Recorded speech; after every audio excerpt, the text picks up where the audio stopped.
But Fat Joe, like I said, a lot of people, he always been solid with us. Like people don't know like why the love that besides me being Puerto Rican and Fat Joe being Puerto Rican, my mother's Puerto Rican, but I don't forget, you know what I mean, people that reached out to us when we was at our lowest, and Fat Joe is one of them, through Steve LaBelle.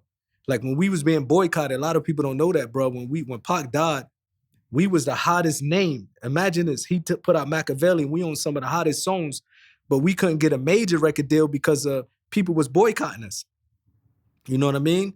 Like people was looking at it like, even though these dudes is on some, they on records that sold millions, but we ain't about to sign them because most of the record labels now was in the pocket of Dr. Dre, Jay-Z, Puffy, people we was dissing. So, you know, these record labels, like, why would we get an Outlawz a shot when Puffy bringing us million? We ain't dealing with them. The only person I remember reaching out was Fat Joe. We went independent, we went independent. We was getting $10 a record though, so we didn't really care. We was only doing 200, 300,000 at a time, but we was getting $10 per CD. So we was good on our own. But I remember one of the only dudes that reached out was Fat Joe. He called us. He was in LA. He's like, I want to bring you on the radio station. And his words was like, man, how can people say they love Pac? These is homies, and they not giving them no shot. They not, you know what I mean? They forgetting about him. As soon as Pac died, they forgot about him. And then when we was in New York, he said, look, I want y'all to perform at my album release party. He really was looking out for us. And Fat Joe, a real one.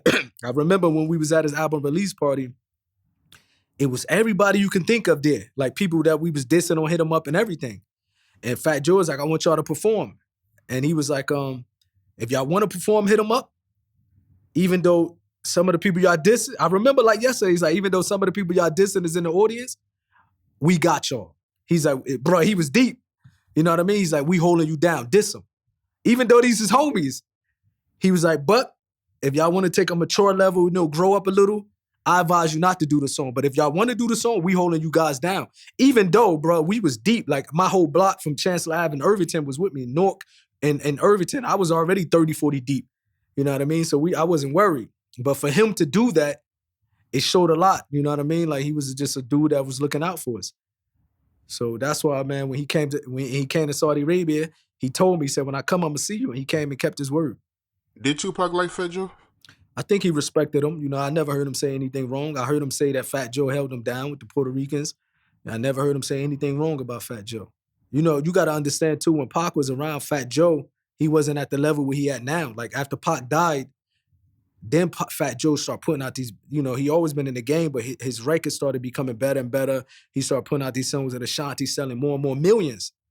But you remember when Pac was around, it was people like, his competition was like Nas and Jay-Z's and them start coming up. Fat Joe was on the rise though. You know what I mean? So, but he definitely knew who he was and definitely respected him.